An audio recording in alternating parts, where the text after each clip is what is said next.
Mantan Kabareskrim Komjen Pol, Purnawirawan, Susno 2G mengatakan kalau negara harusnya berterima kasih pada sosok Hercules.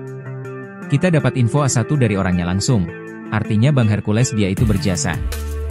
Dia sudah kumpulkan orang-orang bermasalah, yang harus diatasi oleh negara, kata Susno 2G dalam dialog yang tayang di YouTube Nusantara TV, Kamis, 8 Mei 2025. Di Republik ini sudah didata oleh dia, ini orang bermasalah, dengan perut, pekerjaan, kasih sayang.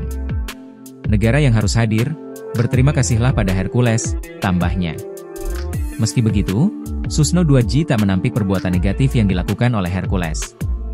Jadi kita jangan selalu memandang sesuatu negatif, negatifnya ada dia. Positifnya sudah dikumpulkan orang-orang bermasalah, negara diundanglah dia, kata Susno. Ia mengatakan bahwa aksi premanisme tidak selalu harus ditanggapi dengan keras juga.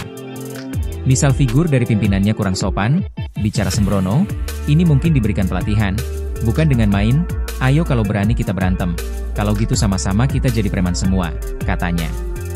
Meski begitu, ia menegaskan kalau ormas tidak boleh kebal hukum. Kalau dia sudah melanggar hukum ditertibkan, tandasnya.